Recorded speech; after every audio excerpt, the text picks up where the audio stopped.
माता पिता ही ऐसे होते हैं, चाहे औलाद कैसी भी है तो भी। सभी आप लोगों से हाथ जोड़ के वंदना करता हूँ। हमारा जो चैनल है श्री सोनू महाराज, वो चैनल जरूर सब्सक्राइब करें और इन वीडियो को शेयर करते रहिए। 3 अक्षर में बहुत ताकत है, भजन और भोजन। आप देखिए, भोजन में भी 3 अक्षर हैं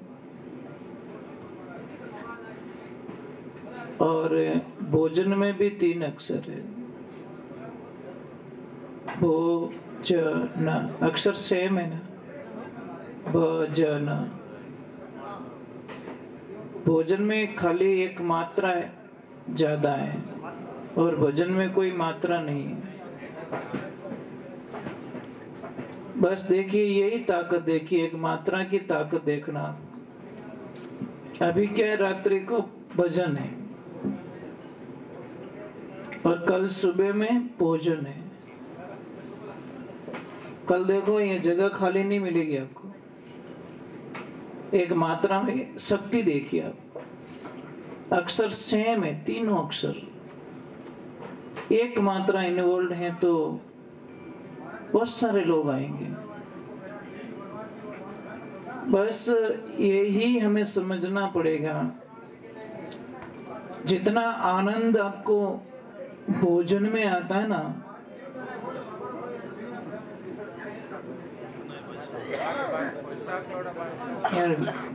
यार लड़े या को रोक ही नहीं सको। पहले बात री में कट लूण पत्तो नेक दियो नहीं, खाता ही रही जाओ। यहाँ से जिन वास्ते के एक तो रसोईया ने कदी नहीं छीजवणो, एक गाड़ी रा ड्राइवर ने नहीं छीजवणो। हाँ, की टेमरा रेस दबाए दे, न्यूट्रल कर दे गाड़ी के ले लेती जा। रसोईया ने छीजो तो वो किन टेमरा किन की चीज डाल दे मैं, या तो मिर्चा पत्ती ने दी तो ही खावा नहीं सका। ये थोड़ा आनंद की बात हो गई।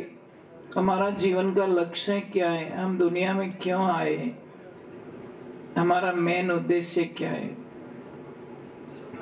अगर ये बात समझ में नहीं आती तो कोई मतलब नहीं है, सत्संग का अर्थ नहीं है।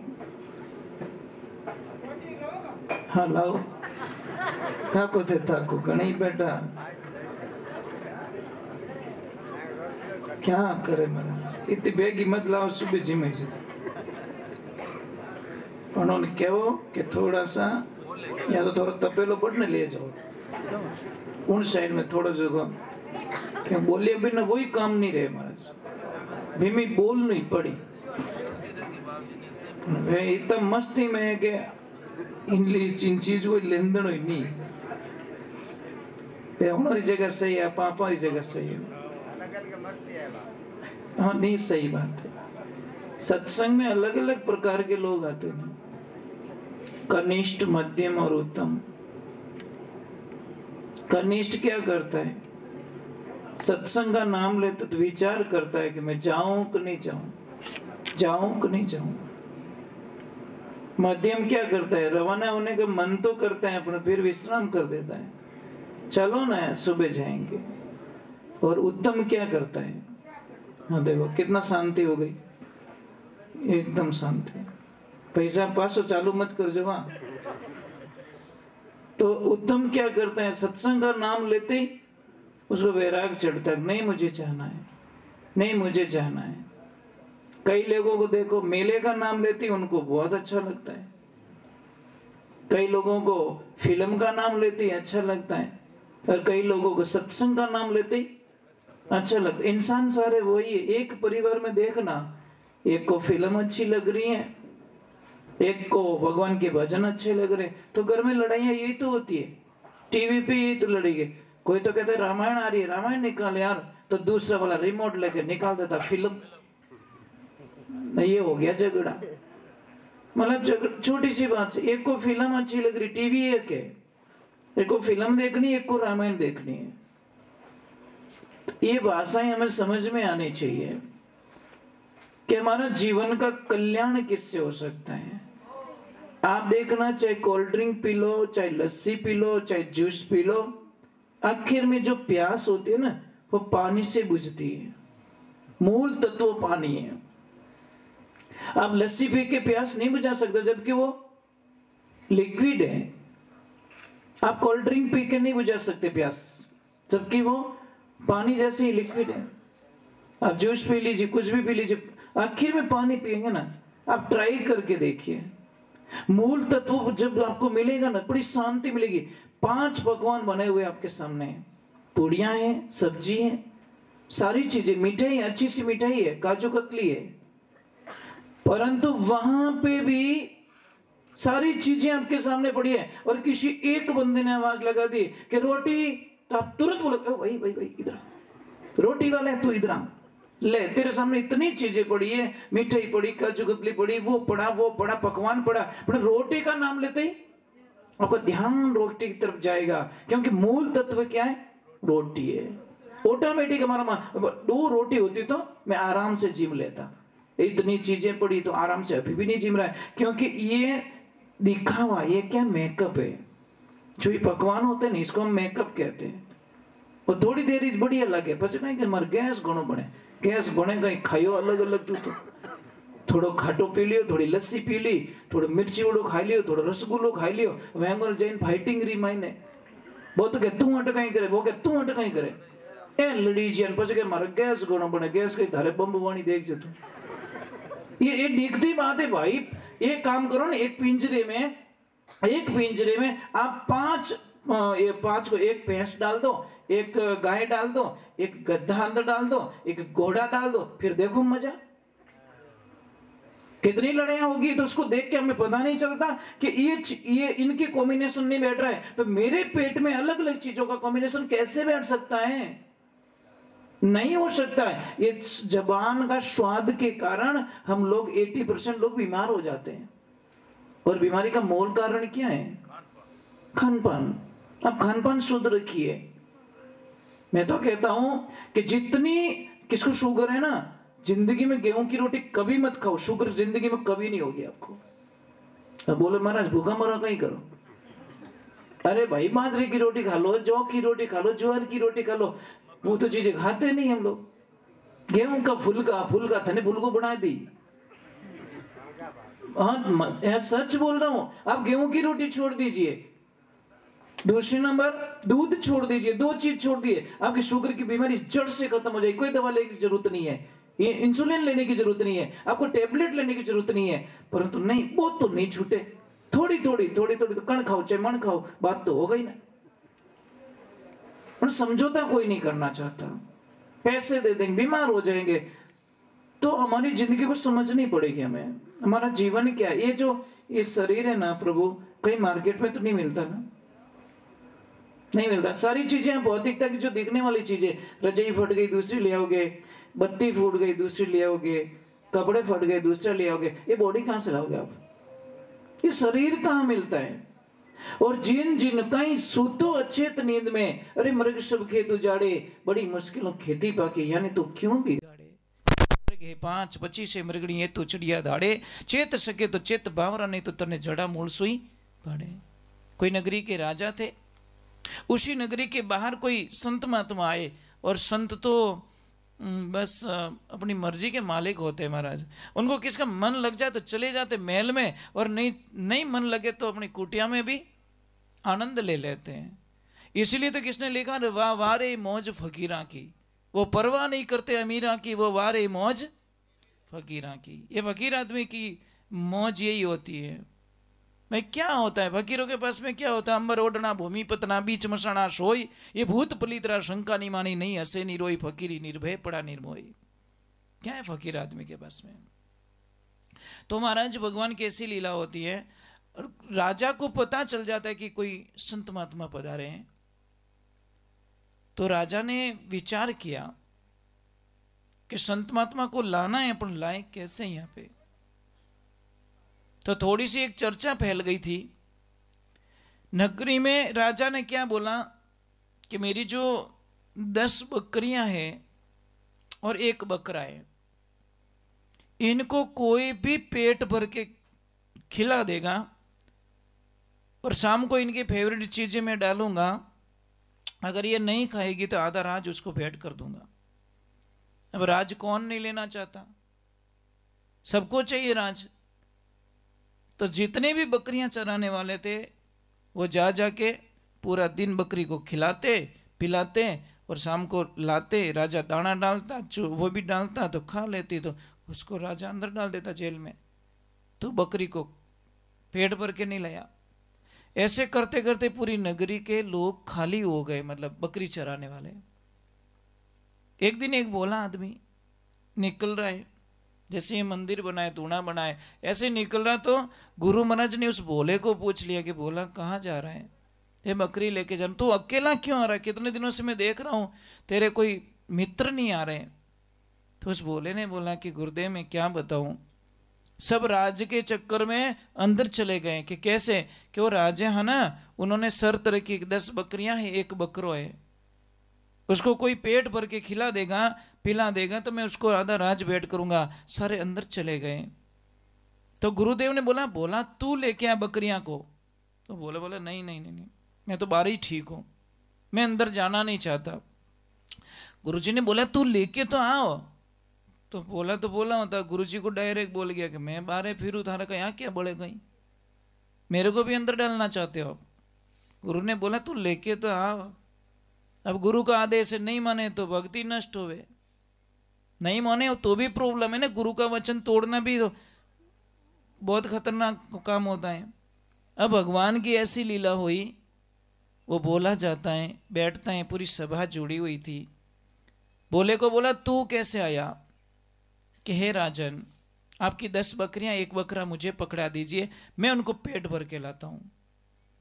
सब हंसने लगे, इतने होशियार लोग थे, वो तो पेट भर के नहीं ला सके, तू कैसे पेट भर के लगा, कि लाओ ना मैं लेके जाता हूं। अब ले जाके डायरेक्ट गुरुजी के आश्रम पे लेके गया और गुरुजी को बोला अगर ये नहीं धापी ना मैं थारो नाम ले लूँ, पहला कह दूं मैं अंदर नहीं जाना चाहता, मैं फंसना नहीं चाहता अंदर। गुरुजी ने बोला कोई बात नहीं, तू नहीं तो मैं, यार दोनों में से एक चले जाएंगे, क्या फर्क पड़ेगा। भगवान की ऐसी कृपा हुई, भोले को बोला यहाँ रख, बकरियों को सामने खड़ी कर और थोड़ा चारा पानी डाल दे, और एक डंडा पकड़ा दिया। और जैसी बकरी खाने लगे, भोले को बोल दिया इसके नाक पे डंडा मार दो। और आपको पता है जैसे नाक पे लगती है तो कितनी देर तक चक्कर आता है। अब भोलो आदमी जो वो थोड़ा डबल ही मेले, भारी हाथ पड़े, जैसे ही बकरी खावे वो डंडी मेले नाक माते। बकरी तो ऊंचू मुंड कर घनी देर देखे आई कटे में, बहुत टाइम हो गया। अब जैसे ही खाने लगे भोला डंडा बताता तो वो रुक जाती है। गुरुजी ने बोला कुछ हुआ, कि हुआ क्या गुरुजी, बराबर काम हुआ, एक ही नेड़ी नहीं आवे, तो बस तुझे कुछ नहीं करना, ले जा इस बकरियों को। और जैसे ही वो राजा कुछ डाले दाना पानी तो की मत कर जे, डंडी ऊपर कर दीजिए, वही टोट को धार करने कि ठीक है गुरुदेव। अब लेके गया वापस, राजा ने बोला खिला पिला दिया, कि हाँ, कि बोला रोज तो पेट इनका फूला रहता है, आज पेट मुँह चिपियोड़ी की करे, कि अरे गुरुदेव धाबी आज ही है, ये रोज तो कहीं है फॉर्मलिटीज में, आज यार रोज गैस बनी उड़ रहे, आज फ्री माइंड है। जैसे वो खाने के लिए दाना पानी डाला, बोलो डंडी ऊंसो की, दो बकरियां खावी को नहीं। राजा ने बोले तो दबाई दी भाई, ये तो आधा राज का मालिक बन गया। अब जैसे ही आधा राज देने लगा, भोले ने बोला मुझे ये राज नहीं चाहिए, मेरे जितने मित्र अंदर है उन सबको बाहर निकाल दो, बस मुझे कुछ नहीं चाहिए। देखो मतलबी और बिना मतलबी लोग यहाँ पता चलता है। अगर मतलबी होता तो उनको बाहर क्यों निकलवाता, वो डायरेक्टली राज ले लेता। पर देखो उसकी भक्ति कितनी महान है, अपने लिए नहीं, बोला बाहर निकाल दे। महाराज भगवान की कृपा हुई और सारे लोगों को बाहर निकाल दिया। अब सारे लोग भोले को पूछ रहे तूने कैसे जीत लिया, तूने कैसे जीत लिया। तो वो अकेला गाता जा रहा है, नाचता जा रहा है, झूमता जा रहा है। क्या बोल रहा है, अरे मुकदमा जीतिया रे, ए मारा सतगुरु बनिया वकील, मुकदमा जीत गया मैं, मेरे गुरुजी वकील बन गए, उन्होंने सियाण समझाई और मैं समझ गया और जीत गए। इसलिए ध्यान रखिए, बिना अच्छी संगत हमारा जीवन का कल्याण नहीं हो सकता। आज आज अच्छे कपड़े पहनने के लिए हमारे पास पैसे हैं, अच्छी गाड़ी खरीदने के लिए पैसे हैं, अच्छा बंगला बनाने के लिए पैसा है, अच्छी टाइल लगाने के पैसे हैं, परंतु अच्छा खाने के लिए लोगों के पास पैसे नहीं है। पेट में, नेट में नहीं, पेट में खर्च करो। लोग नेट में ज्यादा खर्च करते हैं। रिचार्ज नहीं रहे मोबाइल तो फटाफट मारो, नेट रिचार्ज खत्म हो गयो, रिचार्ज करो અને ભૂખા મરે કઈ કે કઈ बात नहीं, 2 घंटा बाद में जीमो, बस जीमना 2 घंटे बाद में एडजस्ट कर लेगा, परंतु मोबाइल में नेट नहीं है, वो उसको एडजस्ट नहीं होता। बस ये मोबाइल का पहला अक्षर क्या, ध्यान रख देना, बस क्या है, मां, और मृत्यु का पहला अक्षर भी। ये क्यों है हमारी लाइफ में आपको पता नहीं है। आदमी की 30 साल की उम्र खाने के लिए आया है, कितनी, और ये कड़वा सत्य महाराज देखना, 30 वर्षों की उम्र ये मोबाइल खा जाएगा। 4 घंटे यूज करते होंगे शायद आज, कितना, 24 घंटे में 4 घंटे इस मोबाइल को देते हो आप लोग, चाहे नेट के माध्यम से, चाहे फालतू के माध्यम से, जो काम की चीजें नहीं वो भी देख। 4 घंटे आपके एक मिनट काउंट करना, महीने के 120 घंटे और साल के 1500 घंटे, सब काउंट कीजिए आप, कितनी साल चली जाएगी मोबाइल के पीछे हमारी, कितना रिचार्ज जाएगा हमारा। मोबाइल चाहिए, पर मोबाइल का दुरुपयोग नहीं होना चाहिए, तो आपकी जिंदगी में कुछ आनंद हो सकता, नहीं तो कोई मतलब नहीं है। अभी थोड़ी सी मेरी एक प्रार्थना थी, सुन लोगे तो अच्छी बात, नहीं सुनोगे तो मैं तो राजी रहूँगा।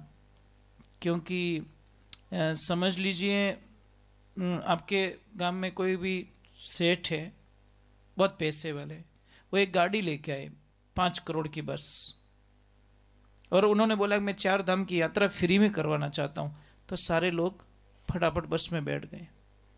अब गाड़ी का ड्राइवर आता है और सारी चीजें पूछता है, बस कैसी लगी, अच्छी लगी, सारा सिस्टम समझ में आ गया कि हाँ बस को रवाना करूं कि हाँ। बस का ड्राइवर बोला, एक बात बोलना भूल गया मैं, प्लीज क्षमा करना, कि क्या, कि मैंने सारी चीजें बताई, एसी कहाँ से चालू होती है, लाइट कहाँ से चालू होती है, वो कहाँ से चालू होता है, क्या करना क्या नहीं करना, पर एक बात बताना मैं भूल गया कि कहीं इन बस रे मायने ब्रेक नहीं है, इस बस में ब्रेक नहीं है। अब अंदाज लगाओ, अंदर बैठोगे बाहर निकलोगे आप, क्या बस 5 करोड़ की भाई, बैठोगे नहीं बैठोगे, क्योंकि ब्रेक, बस जिस बस में ब्रेक नहीं, उस बस में यात्रा नहीं करने चाहते। जिस सत्संग में कोई नियम नहीं है, उस सत्संग में बैठने का भी कोई मतलब नहीं, वो बिना ब्रेक की गाड़ी होती है। और नियम बहुत जरूरी है, आप अंदाजा लगाइए, बिना नियम का कोई भी चीज देखिए आप, ये लाइट लग रही नहीं, इसका एक तार बीच में से काट के देखो, लाइट बंद हो जाएगी, सप्लाई बंद, लाइट बंद, हमारा कांटेक्ट टूट जाता है। आप सूर्य के सामने मुड़ते नहीं और सूर्य के दर्शन करना चाहते हो, ये संभव नहीं है साहब, मुड़ना पड़ेगा, सन्मुख होना पड़ेगा। आप राम की तरफ मुड़ते नहीं हो और राम के दर्शन पाना चाहते हो, सवाल भी नहीं हो सकता। आप स्कूल जाना नहीं चाहते और डिग्री लेना चाहते हो, कैसे मिलेगी भाई, नहीं हो सकता। तो आपसे हमारी विनंती है, थोड़ी सी आपको तकलीफ दूंगा, थोड़े हम लोग नाराज भी हो जाओगे, मेरे पे कोई दिक्कत नहीं, संतों पे ऐसे नाराज लोग होते ही रहते हैं, हमारा जीवन ऐसा ही होता है ना, समझदार तो नहीं होते। थोड़ा सा बैठक आपको चेंज करनी पड़ेगी, माता बहनों को इधर बैठना पड़ेगा, जेंट्स लोग थोड़े इधर आ जाओ, क्योंकि आपके लेफ्ट में जरूरी है, राइट में कभी मत बैठाओ, नुकसान आता है। आप ट्राई करके देख लो, चाहे यात्रा हो, चाहे खेत में हो, चाहे घर में हो, चाहे भोजन करते हो, आप लेफ्ट में बैठाइए। नहीं थोड़ी तकलीफ दे रहा हूं, इसीलिए तो मैं पहले क्षमा मांग लिया, नहीं तो मैंने हाका करो बार कि ए महाराज मैंने भोड़ा पड़िया, पर क्या करे महाराज, नहीं आप तो बैठे रहो, आपको तो कोई, तो ऊंचो हाथ करना, इससे 2 फायदे हैं मुझको, थोड़ा व्यायाम भी हो जाता है और दूसरे नंबर परमात्मा का अभिवादन भी हो जाता है। अब एक ध्यान रखिए, कई लोगों के मन में, अच्छा मेरी भाषा समझ में आ रही है, तो ठीक है, ठा पड़ियो ठीक है, किन किन ठा नहीं पड़े तो कहीं करो, अच्छा सरकार हाल ही है।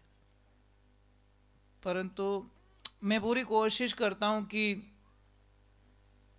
आपके हार्ट तक पहुंचने की कोशिश। Please come in my heart, sit मैया जगदम्बे। कोशिश करता हूं, फिर भी कोई कमी रह जाती है, और कमी तो रहती है, सब मानव है, कमी तो रहेगी, आखिर में इंसान है, कहीं न कहीं कमी रह जाती है। तो आप लोगों से मेरी विशेष निवेदन था कि कई लोगों को बहुत बड़ी एक शंकाएं होती है, सत्संग हम भोजन क्यों करते हैं? हमारी भूख मिट जाए। पेट की जो अग्नि है ना, भूख का मतलब क्या है? पेट में अग्नि, अग्नि जलती है, जठ अग्नि, जब भोजन करते हैं तो वो ठंडी हो जाती है, तो कहीं के हमारी भूख शांत हो गई। नींद क्यों लेते हैं? थोड़ा आराम मिल जाए। पानी पीते प्यास बुझती है। और सत्संग क्यों सुनते हम लोग? कपड़े देखो, सारे कपड़े हम उजले कपड़े पहन के आते हैं, बस बाहरी जो दिखावा है ना, हमें बहुत अच्छा लगता है। दीवार तोड़ के देखना घर की, मैंने तो वो सीमेंट लोहिया ही चिपियोड़ा है, पर बाहर टाइल्स लगा दी, कहीं मकान फूट रो बड़े, एक टाइल निकाल के देख, मजा आएगा तुझे। ओरिजिनलिटी अंदर देखनी है तो एक टाइल निकाल दो। बस हमारी जो बाहरी परत है ना, उसके लिए बहुत सारा समय हमारा बर्बाद होता है। हमें रियलिटी जाननी है, रियलिटी, रियल नहीं। एक रियल हीरो होते हैं, एक रियल हीरो होते हैं। हमारे रियल हीरो कौन है? हमारे जो बॉर्डर पे खड़े हैं आर्मी वाले।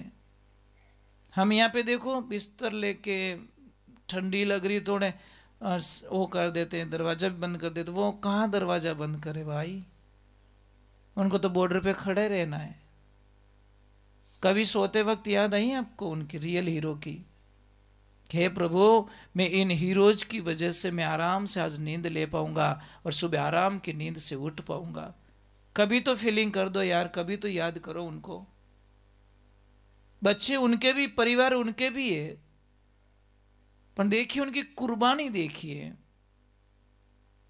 जब हम थोड़े से दूर जाएंगे, थोड़ा सा दूर जाएंगे, अच्छा आपके एरिया में से फौज में कितने लोग हैं? हाँ सर, बहुत अच्छी बात है, बहुत अच्छी बात है। हमें बहुत अच्छा लगता है कि कम से कम ये भावनाएं हैं, जुड़े हो आप इन भावनाओं से। और ये भाव बहुत अच्छे हैं कि कम से कम आर्मी की तरफ आपका रुझान है, देश की तरफ, सुरक्षा की तरफ हमारा रुझान है, तो हमें खुशियां मिलती है। सत्संग करवाने का एक ही अर्थ है, सत्संग में प्रश्न किया गया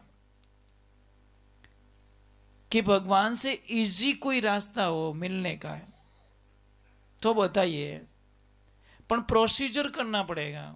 आपको घी खाना है ना, डायरेक्ट दूध में से अंगुली डाल के घी नहीं निकाल सकते आप, उसको प्रोसीजर में डाल सकते। 2 आदमियों को दूध दिया गया कि इसकी ओरिजिनलिटी परख के लाओ। एक तो गया दूध की डेयरी पे, फैट देख के आ गया कि इतने फैट आ रहे। दूसरा बोला कि 2 दिन का मुझे टाइम चाहिए। उसने दूध को गर्म किया, नॉर्मल लेवल पे लाया, जामन डाला, दही बनाया, फिर मंथन के माखन बनाया और घी बना के बोला कि ओरिजिनल ये था। इसमें 30 लीटर दूध था, 29 लीटर गायब हो गया, 1 किलो घी बना इसका। ओरिजिनलिटी ये थी और सत्य ये है। अब घी को वापस कोई दूध तो नहीं बना सकता। और दूध, घी की ताकत देखिए आप, ताकत देखिए आप। 1 किलो घी लीजिए, कोई कढ़ाई में डाल दीजिए और 500 लीटर उसके ऊपर दूध डाल दो, वो आके ऊपर बैठेगा। बोला तुम्हारी औकात नहीं है अभी कि मुझे नीचे की उस परत में डाल सको, मैं बैठूंगा तो ऊपर। यही जगत और भगत का विवरण है महाराज, यही है। जो समझ जाता है वो वहां तक प्रोसीजर में तो आपको जाना ही पड़ेगा। हम सत्संग सुनना नहीं चाहते हैं, ध्यान करना नहीं चाहते। मैंने कई लोगों को प्रश्न करता रहता हूँ कि आपने दीक्षा किस किसने ली, बहुत सारे लोग अपराध करते हैं, मेरे गुरुजी है, मेरे गुरुजी है। फिर वापस प्रश्न करता हूँ कि गुरु मंत्र किसको किसको याद है, तो शायद 70% लोग हाथ ऊपर नहीं करते। फिर वापस बात करता हूँ, बोलता हूँ कि भाई गुरु मंत्र याद है तो जप कौन कौन करता है, तो फिर 2% ही लोग अपराध करते हैं, 98% फेल हो जाते हैं। आप कोई भी पौधा रोप के देखिए, पानी मत डालो, वो सूख जाएगा। आप गुरु मंत्र लिया, उसको जप नहीं कर रहे हो, मैंने बोला ना, रिचार्ज नहीं कराया तो मोबाइल कोई काम का नहीं है। भले 5 लाख का है मोबाइल है आपके पास, अपन उसमें रिचार्ज नहीं है तो डब्बो लेन फिरो बिन के मार्केट मोबाइल है अपन टावर આવી कोनी, कहीं टावर मैंने रिचार्ज को नहीं करी। तो गुरु मंत्र, मंत्र मंत्र इस शब्द को समझो, मन को तर कर देता है, वो मंत्र रहता है। ओम नमो भगवती माँ बोले प्रक्रमाय मनोविलास, तो मन स्तंभ कुरु कुरु स्वा, इस मन को इतना प्रफुल्लित कर देता है, उसको कहते हैं गुरु मंत्र। पर एक बार उसके करीब जाके देखिए, अरे भगवान तो बहुत इजीली मिलते, इजीली, परंतु आपको वो रास्ता पता नहीं है। इसलिए भगवान आपको पता है कि भागवत जी में एक कथन आता है, जब भगवान कृष्ण भगवान समझाने के लिए जाते हैं कौरवों को कि भाई युद्ध मत करो, लड़ाई का कोई मतलब नहीं है, 5 गांव दे दो और बात को खत्म करो। ये समझाने के लिए आने वाले थे कल, और आज का प्रोसीजर विदुर जी को पूछा गया कि विदुर जी आप अपनी नीति क्या कहते हो, आपका विचार क्या कहता है, हमें क्या करना चाहिए। तो विदुर जी ने डायरेक्ट धृतराष्ट्र को बोला कि दुर्योधन है ना, ये तुम्हारे पूरे वंश का विनाश कर दे, ये नाग है नाग, इसको बाहर निकाल दो, नहीं तो तुम्हारे पूरा वंश का विनाश कर देगा। ये बात दुर्योधन ने सुन ली कि काका रोटी हमारे खाते हो, भोजन हमारे खाते हो, नौकरियां करते हो और मेरी निंदा करते हो, चले जाओ यहां से। विदुर काका बड़े खुश हुए मन ही मन कि इन दुष्टों के जाल से निकलूं। जैसे ही गए घर पे, विदुरानी जी बोले कि आप इतने नर्वस क्यों लग रहे हो। कि विदुरानी, एक तरफ मुझे बहुत खुशी है और एक तरफ बहुत दुख है। कि क्या, कि एक तो उन दुष्टों से छुट्टी मिल गई इसलिए बहुत आनंद में हूं मैं, बहुत खुशी है मुझे, पर दूसरी दुख भी है मुझे कि एक दिन बाद में छुट्टी मिलती। कि क्यों, कि कल कृष्ण आने वाले हैं, उनके दर्शन हो जाते, उनसे भेंट हो जाती तो मन को बड़ी शांति मिल जाती। ऐसे बोलते बोलते विदुर काका के मन में आंखों में आंसू आ गए कि मेरे कृष्ण से नहीं मिल पाऊंगा मैं, कितना अभागा मैंने जीवन को निकाल दिया और लास्ट टाइम मुझे अलग कर दिया। एक दिन और देते मुझे, सिर्फ एक दिन, और फिर दूसरे दिन मुझे निकाल देते वहां से, पर मुझे एक दिन पहले निकाल दिया गया। अब देखिए विदुरानी जी का विश्वास, वो क्या कहती है कि चिंता मत कीजिए, आएंगे मेरे प्रभु, मिलेंगे हमसे। अब सेकंड डे जब आते हैं भगवान, और दुर्योधन पूरे सज धजक के भगवान को रथ में ले जाना चाहता है, इस रास्ते ले जाना चाहता है। भगवान बोलते नहीं, इस रास्ते नहीं चलूंगा, मैं इस रास्ते चलूंगा। बोले भगवान उधर तो रास्ता सही नहीं है, सजावट इस रास्ते की है, श्रृंगार इस रास्ते पे किया हुआ है, तैयारियां इस रास्ते पे की, नहीं मैं इस रास्ते जाऊंगा। देखिए भगवान कहते कौन नहीं, इस रास्ते कैसे जा रहे हैं, क्योंकि विदुर जी का घर इस रास्ते पे पड़ता है। वो डायरेक्ट नहीं बोले कि विदुर काका इधर रहते, पर उन्होंने बोला नहीं मुझे इस रास्ते जाना है, और भगवान इस रास्ते गए, जिद कर गए। और जैसे ही सारे तापड़दिंग कर रहे, नाच रहे, बाजे बज रहे, विदुर जी विदुरानी जी ऊपर खड़े महल के अंदर, उन्होंने बोला थोड़ा फूल बरसा देंगे, हमारा कामना पूरी हो जाएगी, हम कृष्ण को देख लेंगे बस। और जैसे ही उनके महल के कक्ष गए, उन्होंने रथ रोका दिया, डायरेक्टली बोल दिया कैसे हो विदुर काका। कौन कहते भगवान नहीं सुनते, सुनने वाला तो चाहिए, इसलिए कहते हैं ना भाव के भूखे हैं भगवान। हाँ, भाव ही एक सार है, जो बजते मुझे भाव से उसका बेड़ा पार है। अब भाव से जाइए भगवान के पास में, कोई भी मंदिर जाइए, मंदिर ये मत देखिए मंदिर छोटा ये बड़ा, ये दो देखना बंद करो, और जब तक दो देखना बंद नहीं करोगे भगवान की प्राप्ति कभी नहीं कर पाएंगे। क्योंकि कीड़ी में तू नानो दिखे, हाथी में तू मोटो क्यों, बण महावत ऊपर बैठो हाकण वालो तू रोई तू कैसो खेल रच्यो मेरे दाता जी, तो देखो वो तो तू रोई तू है नहीं। नर नारी में दो दिखे, नर नारी में एक विराजे, दो दुनिया में दिखे क्यों, टाबर होकर रोवन लागो राखण वालो तू रो तू, कैसो खेल रच्यो मेरे दादाजी देखो तू रोई तू। ये भाव रखिए। आप ये मत सोचना इतनी सी मूर्ति में क्या है, वहां तो मूर्ति बहुत बड़ी है उसमें भगवान है, ये भूल कर देते हैं। ये समझ से परे हो जा। दो देखना बंद करो कि मोरे मंदिर तो जोरदार बनियोड़ो और अटे मंदिर छोटो ही है। ये छोटा मोटा अपने वास्ते, भगवान रे वास्ते छोटा मोटा भगवान ने कोई शास्त्र में नहीं लिखा या कोई वेद पुराणों में नहीं लिखा कि छोटे मंदिर में भगवान नहीं मिलेंगे, कोई विशाल मंदिर होगा उसी में भगवान मिलेंगे, ऐसा नहीं है। ये भाव को बंद कीजिए। आप कहीं पे भी सत्संग में जाओ, जो भी आपको अच्छे लगे, सब संतों का भगवान का दूत समझ के उनके मुखारबिंद से निकली हुई वाणी परमात्मा की वाणी समझ के ग्रहण करके आइए। अपने दो देखना बंद कीजिए। मोरा महाराज को नहीं है तो इयारा महाराज है, लपड़ो अटीज भी हो। इसलिए शास्त्र कहता पति और पत्नी को गुरु एक होना चाहिए। दो गुरु वाला घर में कभी शांति नहीं हो सके। कारण एक गुरु जी आया, पत्नी के गुरु आए तो पत्नी बड़ी खुश है और पति फुटबॉल जैसे मुंह करके फूल रहा है। वो तो थारा गुरु महाराज है, मारा थोड़ी गुरु महाराज है, थारा गुरु महाराज है। अब पति देव के गुरु महाराज आ गए तो पत्नी रोटी जली बली डाल के लो, ये तो तुम्हारे गुरु जी, मेरे थोड़ी गुरु जी। समझने की बात है, क्योंकि दोनों की विचारधाराएं अलग हो जाएगी। ये समझने का भाव होता है। इसलिए एक गुरु की शरणागति लीजिए। राम के पूरे परिवार के गुरु वशिष्ठ गुरुदेव। देखिए आनंद देखिए आप।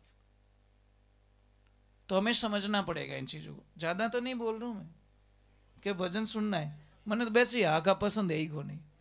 ये तो ठीक है, कीर्तन करता हूँ बीच में, थोड़ा बहुत कर लेता हूँ थोड़ा मनोरंजन के लिए, नहीं तो हमें लोगों को ये पसंद नहीं है। ये धाम धूम बजते ना, बहुत हार्ड होता है, इससे हार्ट अटैक आता है, पता है। मजाक नहीं कर रहा हूँ। आप कोई अच्छी डॉक्टर के पास में छोटे बच्चे को लेके जाना, आप एक काम करना, डीजे बजता है जब, तो 1 आधा घंटा बच्चे को रखना, वो 3 दिन तक आंगले गाली कान में, पैसे कहीं नहीं, बरात गणी भटके, बरात को नहीं, वो डीजे भटके मायने। छोटे बच्चे होते ने, उनको आवाज सहन नहीं होती, और सहन नहीं होने के कारण उनके पर्दे बहुत पतले होते हैं ना, उनको बहुत कान दुखते हैं। इसलिए कोई भी बच्चे को जब डीजे में जाओ, कहीं पे मैं मना नहीं करता, डीजे में जाओ तो बच्चे के कान में रुई डाल के जाओ। छोटे बच्चे को लेके जाओ। अरे डीजे में इतनी ताकत होती है, पता है, आपके घरों के बर्तन नीचे गिर जाते साहब। तो यहाँ कितनी दीवार है, इतनी मजबूत दीवार, 15 इंच की दीवार के अंदर जो बर्तन पड़ा उसको नीचे गिरा दिया उसने, तो हमारे यहाँ पे कितनी दीवार है। समझ में आ रहा है? थोड़ा समझो, थोड़ी विचारधाराओं को बदलने की कोशिश कीजिए। शांति, मैं तो इतना मानता हूं, ठहरे हुए पानी में अपना चेहरा देख सकते हो, चलते हुए पानी में चेहरा नहीं दिखेगा। बोलिए सदगुरु जी मरण कौन नहीं है। इसलिए भगवान ने बोला ऐसा प्रसाद दिया जाए, वो क्या नहीं, मारो मारो मारो, ले हमें राम राम कर तू, कोई नेड़ो नहीं आवे महाराज। मतलब की दुनिया महाराज, समझना पड़ेगा। हमारा इस दुनिया में कोई प्रेम नहीं करता किसी से, कोई। ये गलत फहमी है, ये मेरे से प्रेम करता है, ये प्रेम सिर्फ माता पिता के अलावा इस संसार में कोई हमसे प्रेम नहीं करता। ये गारंटी महाराज लिख दीजिए आप, पेरेंट्स के अलावा दुनिया में कोई हमसे प्रेम नहीं करता। एक माता पिता ही ऐसे होते हैं, चाहे औलाद कैसी भी है तो भी माता पिता को तो प्रेम उसके ऊपर आ ही जाएगा। और एक ट्राई करके देखना, जो अणकमाऊ से अणकमाऊ बेटा है ना, उसको भी सबके सामने मां डांट लेगी, जा तुझे खाना नहीं मिलेगा, और वही मां रात को 12 बजे छाने छाने ले जाने मैंने रोटी खिलावे महाराज, उसको मां कहते हैं। किसी की पत्नी मर गई, छोटा सा बालक, आदमी बहुत अच्छा था, बहुत अच्छा नहीं, बहुत अच्छा। उसने बोला मैं दूसरी शादी नहीं करूंगा, पर लोग रेवण कट दे, लोगों ने खटके आंख में घोर हो रहे जी हो, उसको बोला दूसरी शादी कर ले, तेरी जवानी, अरे जवानी गई पानी में, मुझे शादी नहीं करनी, मेरा बच्चा है, मैं इसको देखूंगा और इसके जीवन बनाऊंगा। पर लोग ला रहे पड़िया तो एड़ ही पड़िया, दूसरी शादी करवा दी। भगवान की ऐसी लीला हुई। अब उसको काम था बाहर, तो छोटे से बच्चे 1.5-2 साल के बच्चे को अपनी नई पत्नी के साथ में छोड़ के गया। नई पत्नी थी ना, उसके पास बच्चे को छोड़ के गया और चला गया। जब 3 साल बाद मैं लौटा वापस, और आते ही उस बच्चे को देखा और बच्चे को मार्केट में लेके गया और उसको पूछा, बेटा तेरी वो मम्मी और इस मां में क्या अंतर है? अब बच्चे की बात सुनिए महाराज। बच्चा क्या बोल रहे, पिताजी वो मम्मी थी ना मेरी सगी मम्मी, वो बहुत झूठ बोलती थी, और ये नई वाली मां है ना एकदम झूठ नहीं बोलती। पापा पापा बोले क्या बोल रहा है तू? तेरी सगी मां झूठी थी और ये सच्ची है कि हाँ पापा मैं सच बोल रहा हूं। मेरी जो सगी मां थी ना वो बहुत झूठ बोलती थी, और ये नई मां है ना झूठ नहीं बोलती पापा। कि वो कैसे? कि मेरी जो सगी मां थी ना, कहीं पे भी कोई गलती हो जाती या कपड़े धूड़ में कर देता या कुछ गलती कर देता तो 2 झापट रख के बोलती, शाम को तुझे खाना नहीं मिलेगा। पापा बताएं, सुबह बोलती खाना नहीं मिलेगा, शाम को खाना खिला के सुलाती। तो झूठी थी ना पापा, वो झूठ बोलती थी ना। वो बोलती कि सुबह खाना नहीं मिलेगा शाम को, फिर भी वो खाना खिला के मुझे सुलाती थी। और ये मम्मी बोलती नहीं तुझे 2 दिन खाना नहीं मिलेगा, तो सच में पापा ये झूठ नहीं बोलती, 2 दिन खाना ही नहीं देती मुझे। फर्क इतना ही है। एकदम उस आदमी की आंखों में आंसू आ गए, अरे मेरे प्रभु वाह। इसलिए पेरेंट्स इज गॉड। मैं सिर्फ माता पिता को भगवान मानता हूं साहब। और जिस दिन आपको यह बात समझ में आ जाएगी माता पिता की, उस दिन दुनिया के बेताब बादशाह बन जाओगे आप। माता पिता की बातें क्यों कड़वी लगती हम लोगों को? क्यों पापा कुछ कहते हैं तो गलत लगती है, क्यों मम्मी कुछ कह देती है तो गलत लगती है? और जिन जिन बच्चों को माँ बाप की बातें खरी लगती है ना, देखना महाराज उनका तो भविष्य खराब हो चुका है। जिंदगी में कभी सक्सेस नहीं हो पाएंगे। ये ट्राई करके देखना। ये दिल है ना साहब, दुनिया वालों को देखे देखो, खेलेंगे तुम्हारे दिल से। ये दिल दुनिया वालों को दोगे तो दुश्मन तुम्हारे 1000 खड़े हो जाएंगे। ये दिल अगर मेरे प्रभु को दोगे तो चाहने वाले लाखों लाइन में खड़े हो जाएंगे। फर्क इतना ही पड़ेगा। ये दिल भगवान को दे के देखो, एक बार ट्राई करके देखो, एक बार प्रेम करके देखो मेरे प्रभु से, जिंदगी में बहुत खुशी आएगी। पर क्या करें, ये मोबाइल कहते हैं I miss you, I like you, मरो मरो बस, कुछ नहीं मिलने वाला है। बस मिलेगा तो परमात्मा की भक्ति के अलावा कुछ भी नहीं है। आप कहीं पे भी दिल लगा के देखो, रोने के अलावा कुछ नहीं मिलेगा साहब। और एक बार परमात्मा से प्रेम करके देखो। देखो यहाँ संतों की समाधि देखिए, इन्होंने परमात्मा से प्रेम किया, ईश्वर से प्रेम किया। आज हजारों साल वर्षों बीत गए तो भी उनका नाम ब्रह्मांड में कोई मिटा नहीं सकता। ये परमात्मा की भक्ति का आनंद है। जय हो। हाँ यहाँ पे लेके जी, बहुत बहुत धन्यवाद है आपको कि शायद जय हो जय हो। क्या बात है गुरुदेव के।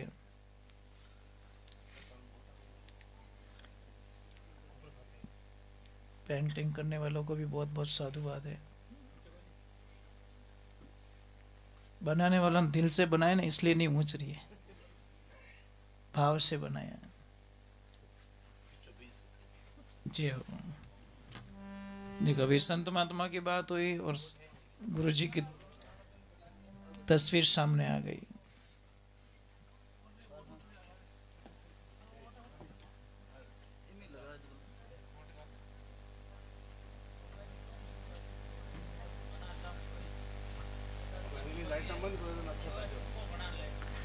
नहीं, बहुत बहुत धन्यवाद जिन्होंने ये तस्वीर बनाई है और जिन्होंने ये किया है, बहुत बहुत साधुवाद उनको।